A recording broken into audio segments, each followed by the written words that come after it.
Cronkite News starts now. Good evening and welcome to Cronkite News on Arizona PBS. I'm Molly Hudson. Thank you for joining us. In the latest COVID-19 news, Phoenix has paused implementation of a federal vaccine mandate for the 14,000 workers in the nation's fifth largest city. The action came Tuesday, hours after a federal judge temporarily blocked President Joe Biden's administration from enforcing a mandate for those employed by federal contractors. The pause was announced shortly before a planned afternoon hearing to discuss the city's plan to get all city employees inoculated against the virus by January 18th. Today, a bipartisan coalition of business and community leaders released a letter calling for immigration reform. The letter is signed by more than 60 backers and was directed to Democratic Senators Mark Kelly and Kyrsten Sinema. The American Business Immigration Coalition is urging the Arizona senators to pass a bill that would give more than 643,000 DACA recipients, farmers, and other protected immigrants a pathway to citizenship. Former Arizona State Senator Bob Worsley said that providing a pathway to citizenship will be beneficial to the economy and other businesses across Arizona. This action is urgently needed to address the acute labor shortage across the state. Legalization and pathways to citizenship will help ease our labor shortage. Common sense immigration solutions will increase economic activity by $121 billion annually, including adding $31 billion per year. Leaders also say immigration reform would help many undocumented immigrants attend college and retain that talent here in Arizona. The holiday season is a time where many homes are looking for a furry friend to join the family, but make sure you know where you're getting them. A new study based on information from the Better Business Bureau shows that Arizona had around 101 puppy scams since the end of October this year. And as Cronkite News reporter Carolina Hassett found, puppy scams have been going up since the start of the pandemic.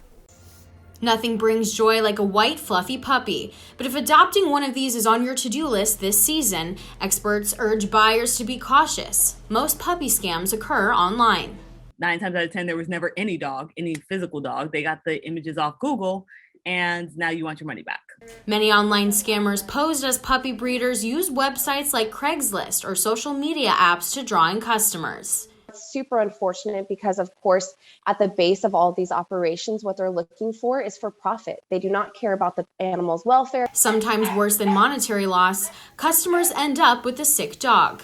We do see a lot of these cases where these pets are just so sick that they're not able to be saved. These scams usually come with many red flags along the way. You're talking to the seller and they're not letting you meet the dog in person, or they're requiring a deposit through a money app. That's kind of the first warning sign. Other warning signs include wanting to meet at a third-party location, requesting more money when it comes to transporting the pup, and not having a lengthy interview process between the breeder and a potential owner. A lot of times, breeders, if they're doing the right thing, they don't need to advertise. They usually get word of mouth recommendations from other people who have bought from them. Munden believes scammers feed off of the emotional aspect of getting a dog. So cute, and you can't wait to snuggle it, and you can't wait for those puppy kisses, and you really want that dog. And that's something that they play on, is the emotional factor that exists when you buy a dog. One reliable way to get your furry friend is through adoption shelters, which even have purebreds to choose from. We'll see about 25% of the animals that we come through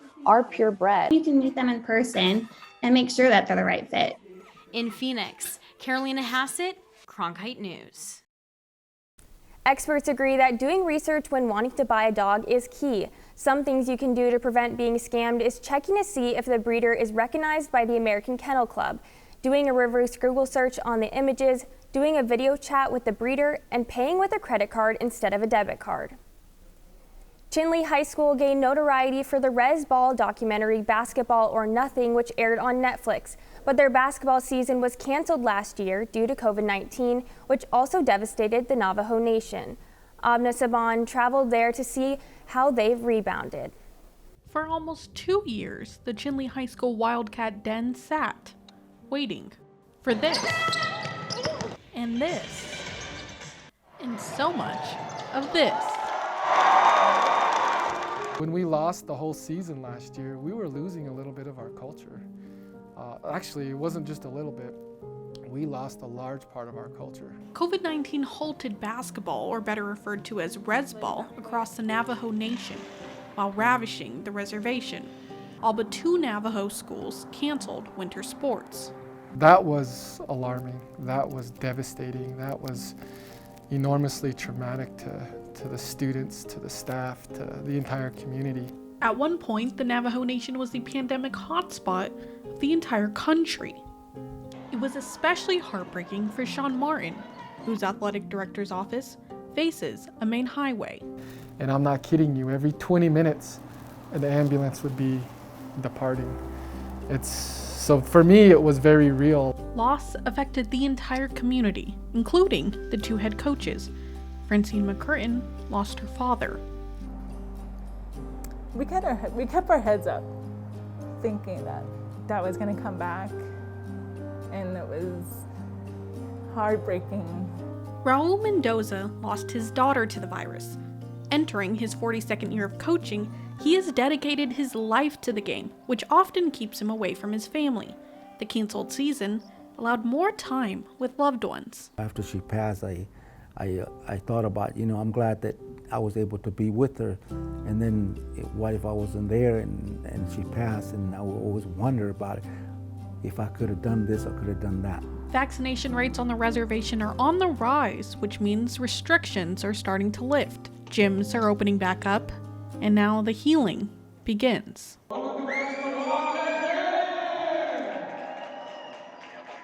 Once they have that ball in their hands, it's something that switches inside of them to do better, to work harder. You could just see the happiness again and that light shine again. It's easy for us because we, as Native people, are very resilient and have overcome enormous traumas in the past. Though losing an entire season meant for some leaving the court as an underclassman and returning as seniors. We love hooping with each other, and 1 year taken it just sucks. But I'm glad it wasn't my senior season.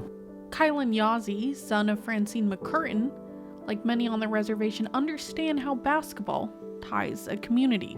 There's a lot of hardships out here on the Navajo Nation that's not seen out in the city. The basketball culture that we have down here as well, it's bigger than people think. It's almost like family reunions happening every week. So it's just a beautiful celebration of culture through basketball. That's no better put on display than when other res teams come to town, packing the 7,500 seats at the Den, 1.5 times larger than Chinle's population.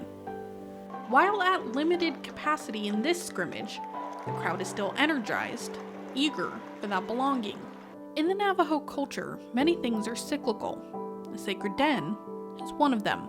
It's a place of spiritual connection to all living things, and just getting back to the season is how we move forward. In Chinle, Omnisapon, Cronkite Sports Report. And now, a look back on some of our top stories about how Arizonans give back to their communities. There are more than 14,000 children in foster care here in Arizona, and there aren't enough homes for them all. One surprise family has opened their home not only to foster children, but to become one girl's forever family. Reporter Julia Sandor shares their journey. I had the opportunity to meet the Becerra family as they were preparing to adopt 5-year-old Raya. And their adoption proceeding was one of the first to take place in person since the pandemic. Come over here, eat over here. For the Becerra family, home is where the heart is. I love my family.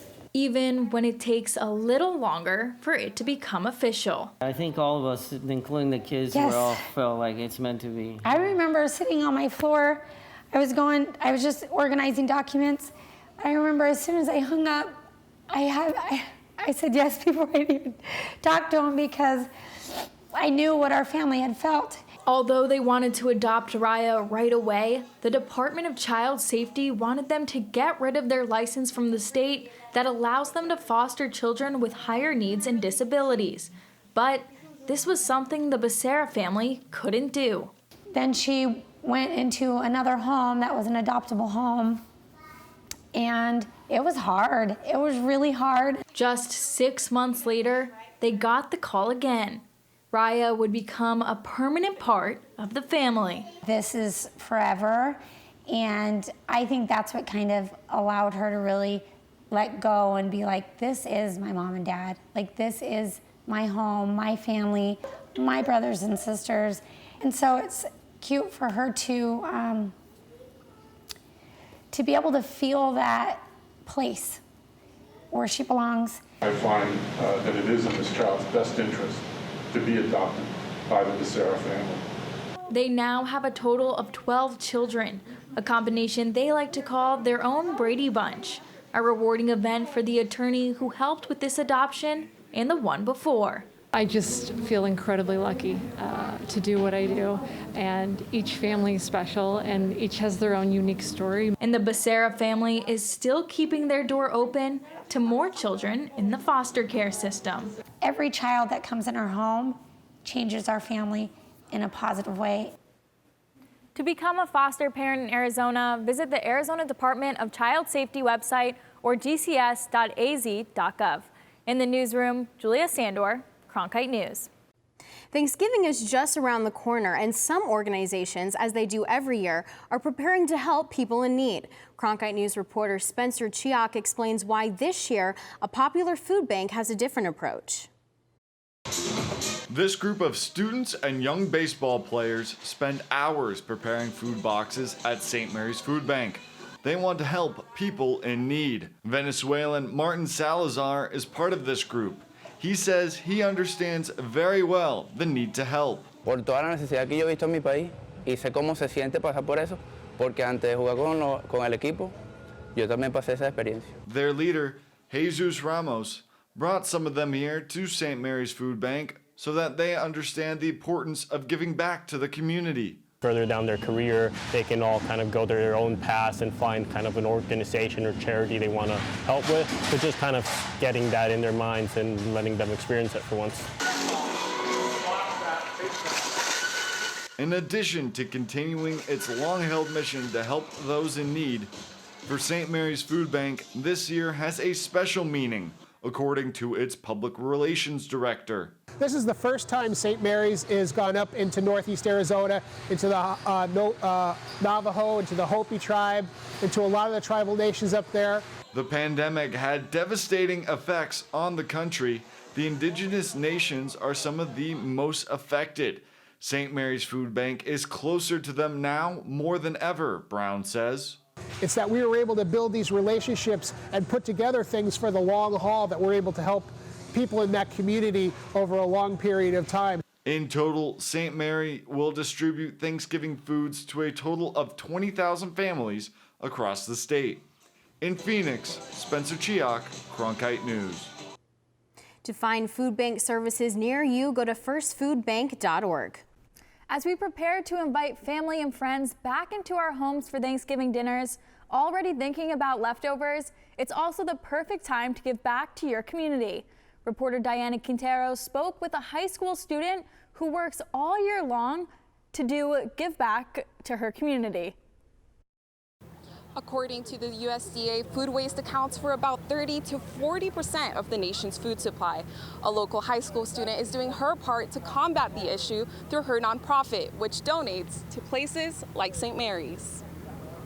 I actually started in 8th grade, so back in 2018. It was a simple middle school science project where Venkatesh was able to present her surplus food efforts at the White House. Just a few years later, her nonprofit, Cultivate US, was up and running.